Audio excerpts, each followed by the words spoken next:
Morning. What's your order? Hi, can I have a large latte with one sugar, please? Yeah, sure. Thank you. Here's your coffee. It's 10 pesos. Saan na ba sila? Rad, Hi, Rad. Oh, there! Finally, you're here. Hi, guys! What's going on?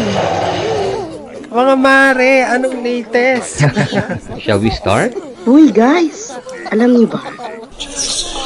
What's the marites? Ah, talaga?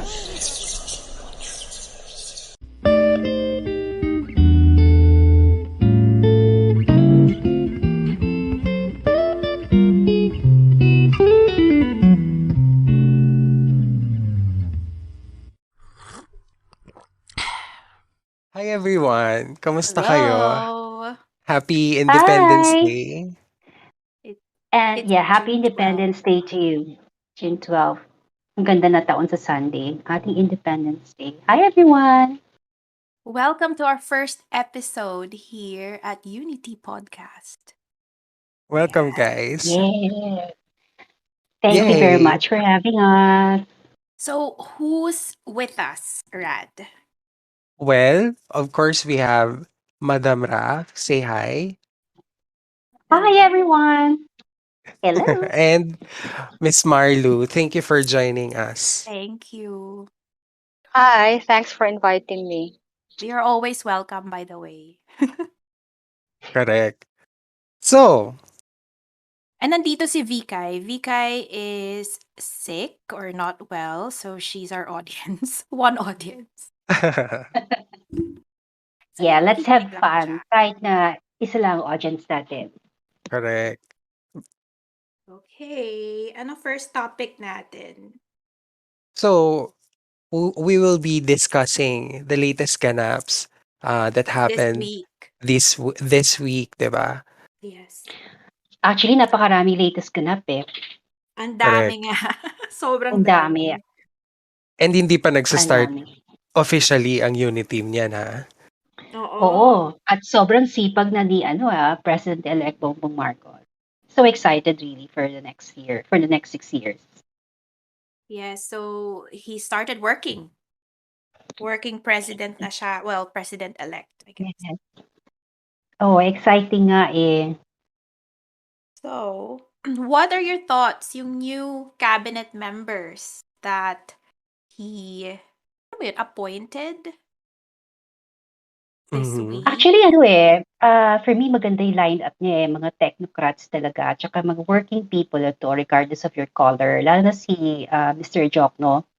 He Yes. worked before Yes. with previous presidents. And sa kanya, trabaho lang talaga. Trabaho kung trabaho. Wala siyang pakialam kung, alam mo yung kung ikaw ay nakapartido kay ganito or ganyan. Basta para sa kanya, kung ano nararapat, anong trabaho lang, focus lang siya doon. And Yeah. I like the new inclusion si Professor, I still call her Professor kahit retired na siya, si Professor Clarita Carlos. She's really Same. a good choice at saka pinakaunang babae to assume that Oh, position, yes. di ba? So it's kind of Correct. exciting for me talaga. Oo. And even Attorney Trixie Cruz Angeles, I was its attorney before pa lang siya, prior to the election. Nakikinig kasi tinutukso-tukso na siya noon eh, na dun sa kanyang radio program na kung maganda kang para maging speaker for President Marcos. At nangyari nga, and she's the press Talaga? secretary na. Oo. And sabi nga niya, naku, parang hindi yata ako bagay doon. Pero kita mo naman, pinili pa rin siya. And she's really right for the position. Kasi not only is she a lawyer, marami siyang alam, and she explains everything legally talaga. So wala kang lusot sa kanya. And besides, matapang talaga siya at malakas sa loob. And I'm sure Correct. she'll do well talaga sa position niya. Hindi maliit na departamento ang hahawakan niya. Napakalaki niya, samut-sari. So, we will miss I her sa think radio program niya, but we'll be seeing her more pag nag-asuna si President Bongbong Marcos yung June 30. Yes, Rad. yeah. Sorry. I think ano, 'di ba, aside from handling the Malacanang press corps or the briefings of the president, she will be handling also PTB4, Yes. PNA, Philippine News Government Yes, yes po. affairs. Agency. So parang Oo. the information arm or the media arm of the government talaga. It's a hard job, right? Actually, it is a hard job. Tsaka alam mo, B and Rad and Miss Marla and Vikay, uh, before kasi yung PTP4 during the time of President or Apo Lakay, President Marcos Sr., active yung PTP4 in disseminating information of what the government is doing currently. Pero di ba nawala? So ngayon, Yes, babalik talaga. And ito na yung pagkakataon na mainformahan ng mga tao sa ganap na current events or current na ginagawa ng gobyerno, hindi lamang yung proyekto nila, kundi Yeah. mga future pa nilang gagawin, kung nasaan ang presidente, ano na ang ginagawa. Yan ang kulang sa atin ng mga nakarang administrasyon eh. Kaya minsan wala tayong idea kung ano nangyayari eh. We only correct. do judgments based on a haka-haka. But now the tricks is heading the press releases. So sa palagay ko yan, mas maarmahan talaga tayo ng tunay na impormasyon.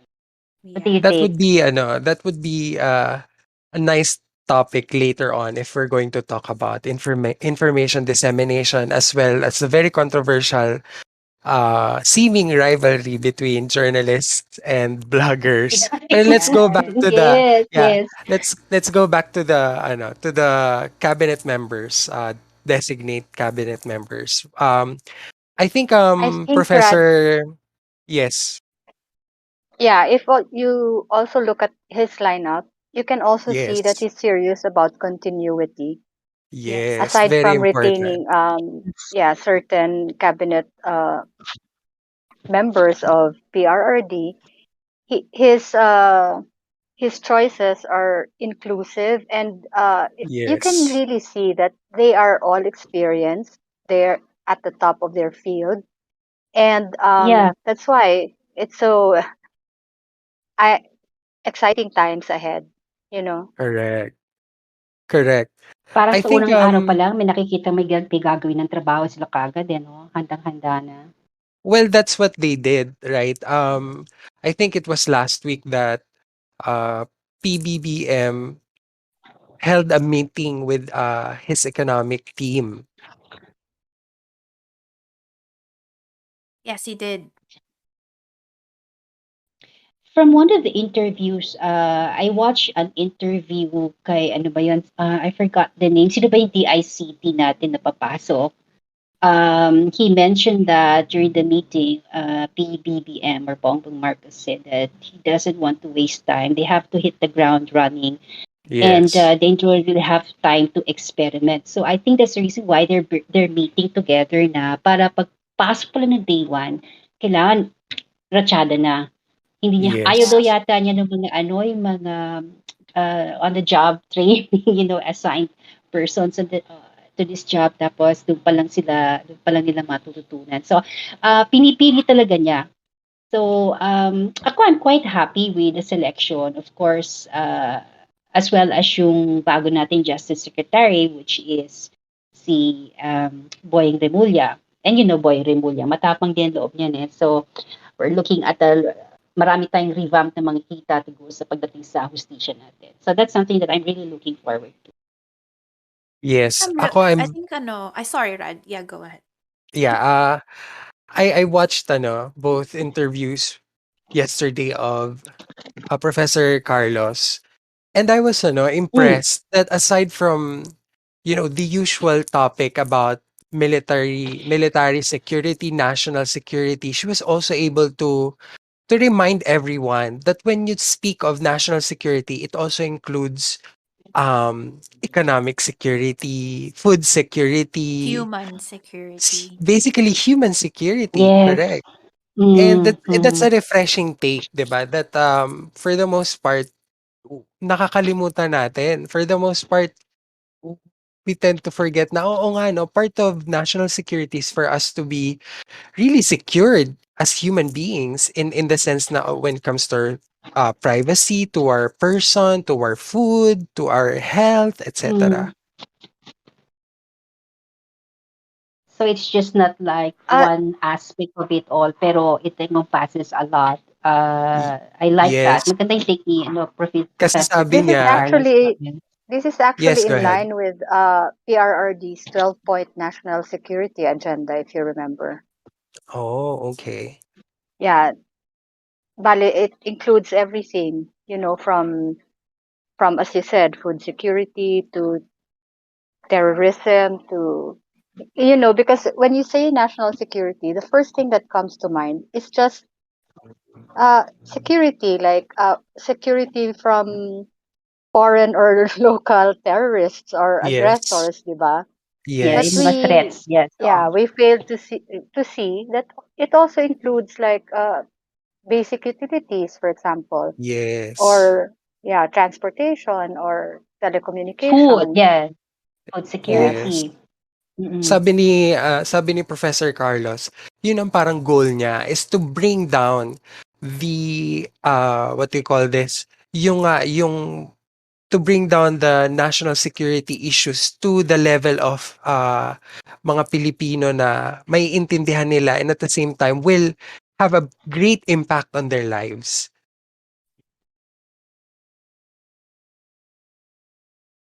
Go ahead. Hello? Yeah, Yes. yeah. Ikaw B, what do you think about it? Yung sa sinabi ni Clarita Carlos. Um, sa akin kasi ano marami kasi tayong Pilipino rin 'pag sinabi yun nga tama rin si Mark 'pag sinabi national security, all they think about is national threat pagdating sa Yes. terrorism or mga kalaban. Pero hindi alam ng tao na ito ay angkop din dito yun nga yung sa food security, yung ating sa Yeah. kuryente at sa pangkaraniwan tao kasi hindi naman nila naiintindihan 'to, eh. And I think that is what Yes. Professor Carlo wants to do, yung maibaba sa level ng ordinaryong tao para sa gano'n magkaroon sila idea at magkaroon tayo ng whole nation participation. Yun, eh. Correct. I think isa rin yan sa kulang sa atin, eh. Um, yung pang-unawa natin is base lamang sa ating pagkakaalam ng hindi naman talaga sapat pa. So, kung mangyayari talaga yon, I think we have a better chance of moving forward and going through, makarating tayo sa talagang gusto natin na talagang progreso. And everybody is, aware and educated about it. Correct. I think Mm-mm. national security is just an umbrella term, 'di ba? So underneath nun, Mm-mm. yun nga yung nilista yung different kinds of securities. So I Yes. think Miss Carlos, Professor Carlos is very ano ba siya? Pedantic when it comes to definition of terms or yung definition of Oo. yeah. So if you know what the real definition of national security is, then you should understand Yes, what falls underneath it. kasi as a professor, ano yan eh, matikuloso sa lahat ng bagay yun Yes. eh. Tinitignan niya one point by point yan. Kaya maintindihan mo na minsan talagang stricto siya and she follows by the book, di ba? But that doesn't mean na hindi siya magbe-bend. It will still depend on sa situation. But, having been in the service or in education service for quite a long time and then ang kanyang, what do you call this, sasabihin natin forte is international relationships, di ba? Tapos national security. I think she's really perfect for the job. Yes. And Mm. I'm happy to see that she's more of an advisor kesa she would run an agency or a department such as DFA.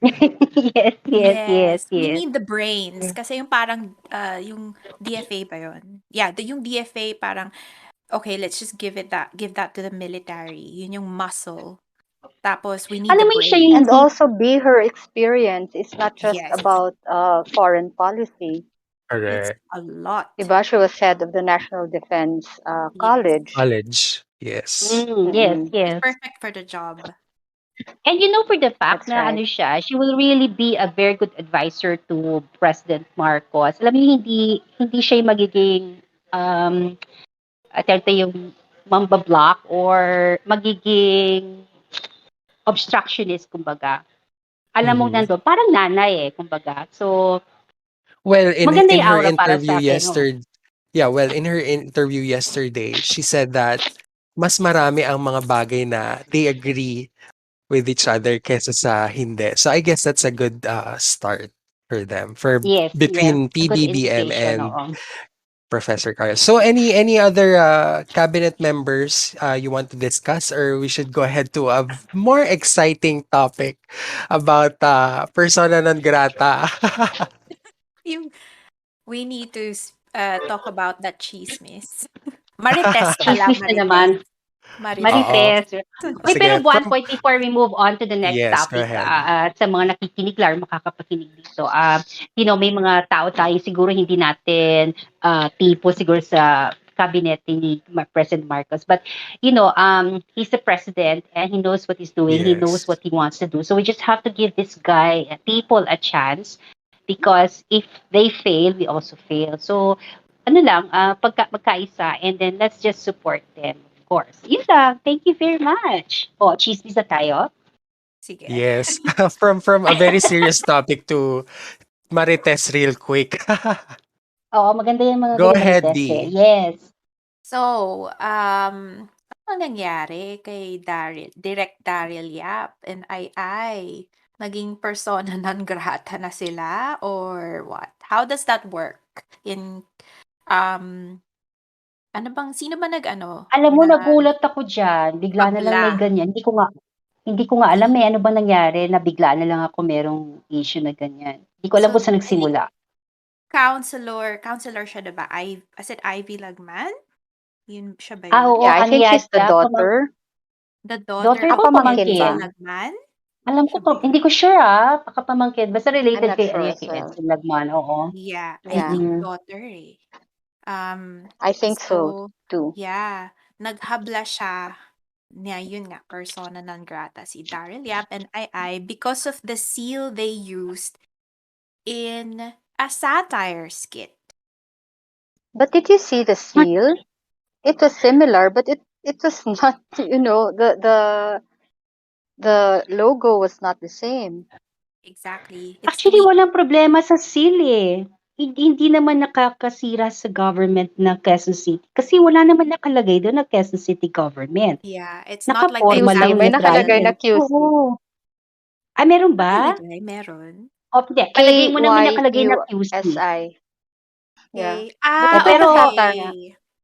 Okay. Satire pa rin. Really. Tsaka, so, nademanda sila ng persona non grata. As in, yung persona non grata na yan. For me, it's just Actually, like it's not cancel demanda. culture eh. Declare. Hindi siya demanda. Parang hinain lang sa city council and then they approved na Na persona persona non non grata grata. nga sila I and Direk Darryl. Pero that doesn't mean na they can't step sa QC. Walang effect Yes. yan So, actually. It's just their wala rin declaration effect. of, yeah, pero parang declaration na you're not welcome here. Parang ganun. I see. But Pero it walang Alam mo, actual stop na. someone's freedom, diba? To move Kasi around sa the totoo country. lang, yung ginagawa nilang persona non grata, it's some sort of a cancel culture eh, di ba? I mean, Yes. for me, there's nothing wrong with the scene. It's a satire, it's a skit. Hindi kaya parang nagiging sensitibo na lang sila at lahat ng bagay kahit yung mga kasuluk-sulukan nakikita nila para magawa ng topic. And what's persona non grata? I mean, are you preventing the person na kunyari may pupunta sa hospital sa Quezon City, hindi ka pwede mag-step in sa Quezon City because you're declared as persona non grata? What's And what's they're the not a effect? There's threat. no such thing. There's Yeah, no I threat mean, they're as not even a well. threat. I think They're- I lives in QC, so it would be practically impossible for her to be Diba? not allowed And to she enter works there. QC. Oh, and she Oh, also yeah, she works does. there. Exactly. So Exactly. ano lang siguro to, pakitang gilas ng mga counselors or Yeah. tama ba? Pero Rad, ano Yes, naman Miss yung naging Marlo. blowback sa kanila? 'Di ba? People perceive them as being petty. This Yes. this Correct. counselor in particular. 'Di ba It's really na petty, wala kang actually. sense of humor, you're so That's uptight and Correct. everything. true. So It's ano na very lang, lahat na lang ng petty. satire, ipapersona ng grata mo or maghahabla ka ng kaso against, kaya nga satire, di ba? Alam mo pati, that's some sort, a form of discrimination also for me. Hindi discriminate may tao because they just made a skit and hindi naman offensive yung skit. No, and it's not a Besides, threat. It's not a Yeah, threat it's not to even the a people threat. in QC, 'di ba? So ibig So, sabihin, bakit siya nag-aarte ng gano'n na i-declare persona non grata? Nagpapa-relevant ba siya or yeah, I think gano'n lang so. talaga, galawan talaga nila is gano'n, 'di ba? I think Walang paalis na rin kasi I think she didn't win the election, yung counselor na yun. So parang last, okay. Oh, I okay. O think, talagang please. nagpapakitang gilas nga. Yeah, So so Icing on nagpapa-relevant the cake. siya. correct me if I'm wrong. Parang nabasa ko somewhere na hindi siya nanalo. So I think it's the last, parang ano na Okay. lang, sige, Last pang-asar na hurrah. lang. Bago sila Wala umalis. naman Last attempt to nangyari, 'di be ba? relevant. Yeah, pang-ano na lang, Wala namang pang-ingay. nangyari. Propaganda, Oh, as usual. exactly. Diba? Pero So it's really another Can ano any unfair. of you even name her? Do you know her complete No. No, I name? don't. I mean, I live Exactly. in So Quezon she's City, but I irrelevant. don't know She's her. still irrelevant. Ano Correct. nga Direk Darryl jokingly said, magkita na lang sila sa David Salon. Bakit David? Alam mo, iniisip ko nga yan. Bakit kaya sinabing David Salon? Is it because yung ayos ng hair niya? Or, Yes. ewan ko kung sarcasm lang talaga yun. Yes. Does So, he mean he was something? being sarcastic and joking about it. Baka So, plugging na rin. yes, or plugging. Kasi nga pag nakita mo yung hair, I mean, no offense. Kung makikinig mo siya, Yeah. sana hindi. Kung nakikinig So, man siya, hi! hi! Huwag niyo po kami Hello! ipe-persona non grata. Oy, huwag niyo kaming i-persona non grata. Uy, wag naman. Kasi I live in Quezon City. How would I go home if you declared ako persona non grata, di ba? Well, pwede nga daw, pero wala nga effect Pwede ba yun? basically. Wag Yeah, kasi walang nga, effect. yung si resident si Ai. And you Wala have the naman tayong freedom batas to about move that. around. You have the freedom to move around. So how are they going to stop that, diba? So drama na lang talaga yan, yung persona non Yes. grata. And look, after nung nakarang araw, di naman na pinag-uusapan, di ba?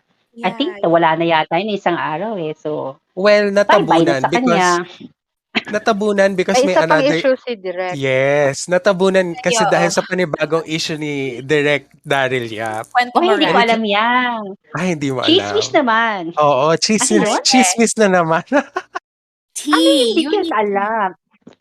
Well, Educate me, apparently, please. kasi nga, Mm. di ba, Direk made a pitch on Viva about a movie that they're planning to make. Sa parang 72 hours remaining ng mga Marcoses sa Malacanang. So, Okay. parang may Direk posted about it and then somebody made a comment na that said, if your support, let me find it first. Sabi niya, Mm. sabi nung nag-comment, simula na ng history revisionism, let's go. Kung supporter ka ng pedophile, disrespectful, fake news peddler director na to, paki-unfriend na ako. Thanks. So sumagot si Ay, Direk. nabasa ko yan. Yes. Sumagot siya, Sa sabi niya, Twitter, oh. Mm. I am not a pedophile, I am not a fake news peddler, I'm not to revise the history. Sabi niya, now, like what you did, let me appeal to your friends. I need the address where she Ay, resides and oo, where she yes. works. Alam ko yun, nabasa ko nga. And then, the So, ano juicy yan? part is, Mm. sumagot yung girl, nag-PM kay Direk, sabi, hi Direk, sorry Mm. if I offended you. biglang naging mabait. Biglang kabig. Yes. Kasi, pwedeng libel yun eh, di ba? Yes, yun na nga. I Correct. mean, you call your person pedophile, di ba? I mean, what's your proof? Oh, naku, Diyos ko. So, maghahabla ba si Direk or ano lang? Yes, Let sabi it ni go? Direk, sabi ni Direk, Kim, i-demand, I'm sorry, binanggit ko yung name, pero sabi niya, i-demanda kita, pangako. Sabi niya. Yeah. Either he's Well, trolling very hard, yung trolling talaga na Mm, tinatakot mm, niya, or mm. talagang idedemanda niya. Pero marami na kasing na-demanda si Darryl, di ba? About, like, itong So, topics na to. Yung pedophile. itutuloy niya sa palagay mo? Yun nga yung question eh. We will see. abangan.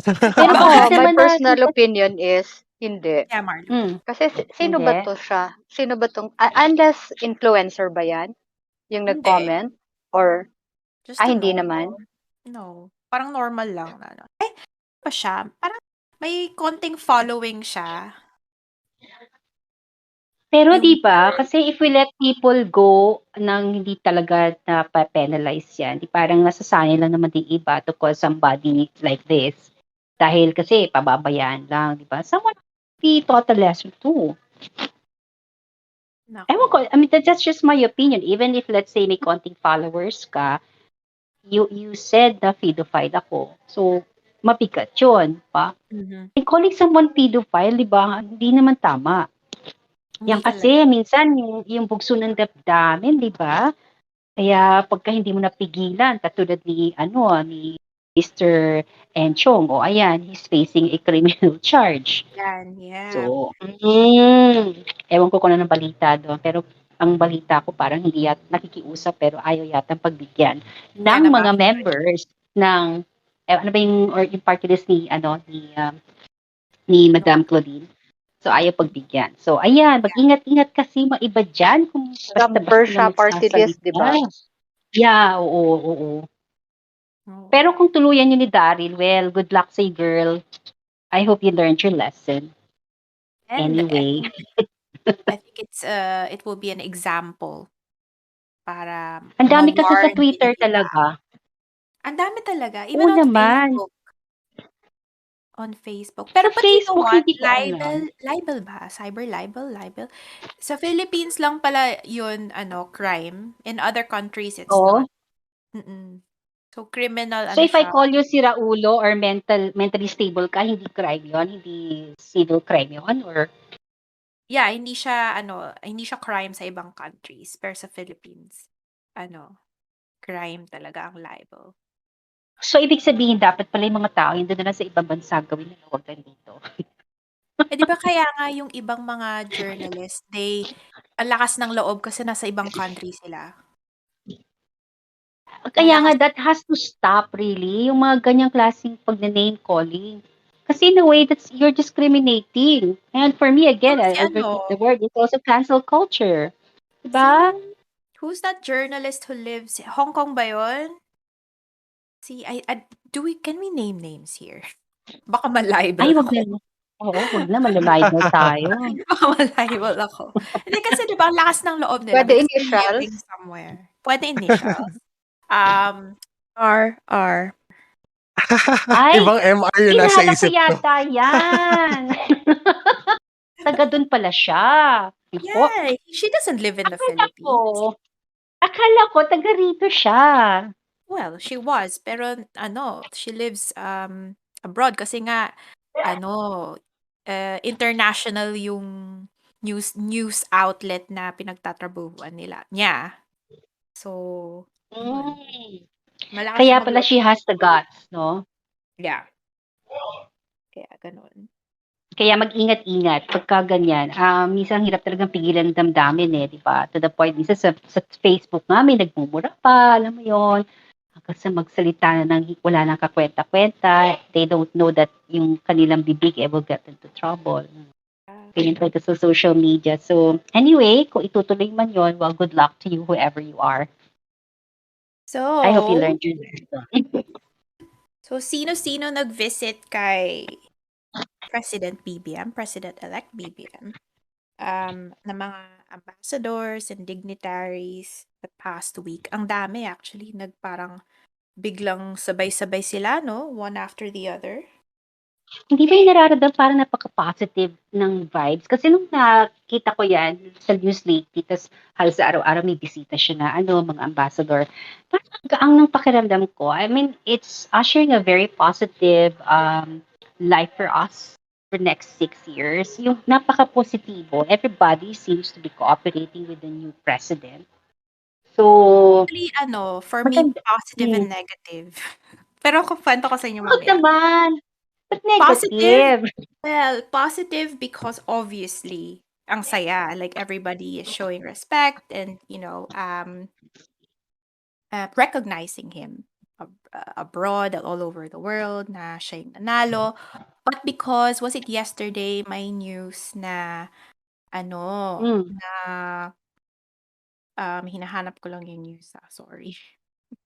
That China or Beijing warns that they won't hesitate to start a war if Taiwan declares independence. Kaya biglang dumami ang mga, even the US Secretary of State, Wendy Sherman, came when she didn't really need to, because something is brewing. And alam mo yun, biglang dami eh. And yeah, so medyo umiinit yung situation ng China kasi and Taiwan right now. Well, is Are that you saying na maaari tayong madamay? Are you Well, saying that? we're in the middle of all Yeah, the definitely. countries. Because of Yeah, our proximity to Taiwan. yeah. And I think this is why, because you know what, all of these countries visiting, what would they either want a base in the Philippines if something happens? Yeah. So I don't know if you've heard, because like in Australia, just off Australia, the Solomon Islands, one of the islands was bought by China. Galit na galit ng Australia ngayon. And I was so shocked when I read that as well. So maglalagay na ng base ang China doon.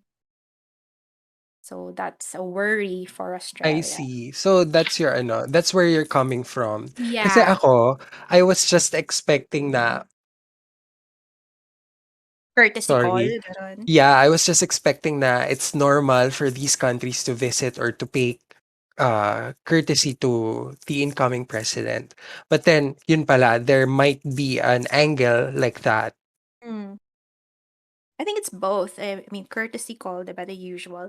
But because when dumating na yung Secretary of State ng US, doon na ako nag-question, parang, why?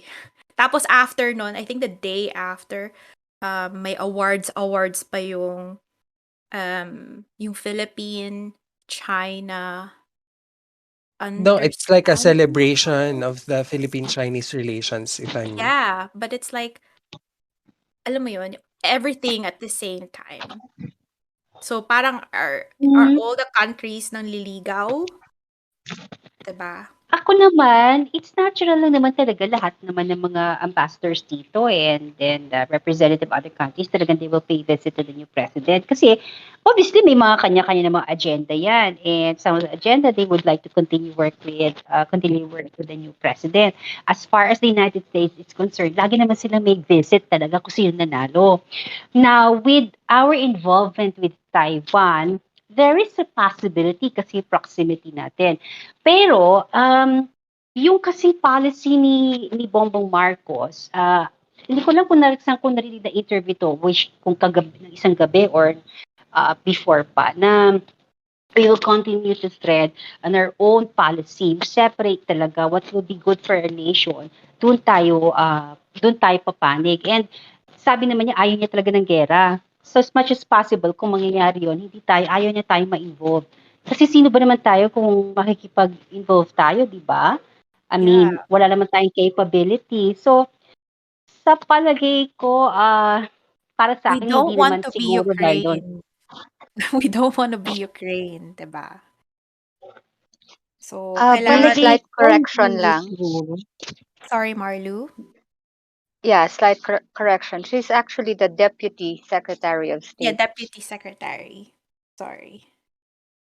So, what do you call this? So, ang ano lang is we don't want to be like Ukraine. Nagagamitin tayo ng mga ibang bansa, 'di ba? If something happens between China and Taiwan. So, I Ako sa hope palagay ko si BBM, Bongbong Marcos, hindi siguro niya tayo isasapak sa, alam mo I yung don't think so as magiging well. katulad tayo Sana ng Ukraine. Kasi his hands are full talaga. Yung kanyang, ang vision niya at saka mission is talaga mapalago ang programa sa agrikultura. Parang I don't think na makikipagsabak siya sa gera while trying to reach yung ating goal na mapagyaman talaga at ma-improve yung ating agrikultura. Besides, alam niya, yung sinabi niya dati yun we are not ready for war. And certainly, that's not something that he has on the top of his mind. Nagigera tayo. What is important is maging self-sustaining tayo as far as food is Correct. concerned. And that's also for sa ating telecommunications, and a lot things more. Health, marami siyang gusto. Correct. So, gera. Tsaka naman, para naman, kailan lang tayo naka-acquire ng mga, alam mo, kulang pa nga kung tutuusin yung mga equipments natin or tangke para magpagyera, di ba? I know. At saka sa Well, palagay mo, sa dami pa ng mga walks ngayon, palagay mo ba magkikipagyera? ROTC nga lang, ayon-ayon nila. O what more kung talagang if we're called service. Di ba?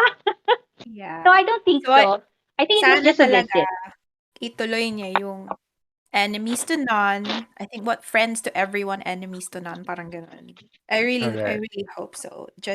I hope he has that strong, I guess, strong will and then independent foreign policy na, you know what, I will look after my people and country first. Hindi yung parang yung kay Ukraine nga, yun. Um, so I really hope so. Kasi sayang naman, di ba? Um, ang dami niyang Sayang plans to help talaga. the country. Palagay ko, sa palagay ko, natuto na rin sila Bongbong Marcos. Nadaanan nila lahat ng mga, alam mo na yan, pambubuska, alam mo, yung tingin sa kanyang tao, lahat mali. So, he will be very careful in making such a decision. First of all, we're not really ready to go to war. We have a lot of problems economically na dapat tayong i-address. Yan. And with what happened to them for the past 35 years, his aim is really to make good at bangunin talaga yung pangalan ng Marcoses, di ba? Not Yeah, only because gusto niyang baguhin Marcoses, pero nandun talaga yung kanyang loob na mabago ang buhay talaga ng bawat Pilipino. Just like correct. President Duterte, it's a continuation. So, hindi siya magkakamali sigurong pumasok sa pera basta-basta. Correct. On that note, let's discuss Yes. the Marcos budget priorities for 2023. Ayan. Agriculture and food security. Yun yung one of that. That's gonna be a very, I guess, difficult task kasi they have to start from scratch, diba? Yung Yeah, I value think our chain, agriculture and food security issues have been neglected for, let's say, very for long. quite some time. So it would be a very challenging road ahead for PBBM to how to turn this around, diba? I So think he mentioned a few times na parang if it's fixing it now, but it's the next administration who will really yes, feel the huge difference nung pag-change ng agriculture and food security. correct. Well, it's laying the groundwork just like what Yeah. Duterte did for the last 6 years, di ba? He did all the dirty work para maging ready. Actually, swerte nga ni President Marcos kasi nakahanda na lahat eh. He's got his build, yung mga free education. Pero si Duterte, alam mo yung lahat na ng bashing, nakuha niya, talagang linugmok talaga siya ng gusto sa panitira. Pero, alam mo yun, nagawa pa rin niya yung kanyang gusto. At ngayon paalis na siya, meron siya ipapamana kay President Marcos. So, with the incoming naman na administration, 6 years is not really enough. So, if the program of President Marcos is sa agriculture, balak niya pababain talaga yung bigas, hindi naman natin mararanasan yan sa unang buwan. Talagang it's a process kasi marami pang pag-uusapan dyan. But it's possible. But, it's laying the groundwork for the next administration na kung dumating na yung panahon na yon, at least ready na, 'di ba? So I don't really expect na mangyayari yan in the next 6 years. Well, hopefully, sana nga. We are hopeful, right? But yes, we Yes. we also acknowledge na there's a lot to be done before this can be achieved. Another budget priorities is climate change adaptation. I think it's about time, no, that we also discuss and do something about this. Hey guys, thank you for listening. You came this far, but we're not done yet. We have a part 2 on the next episode. Stay tuned.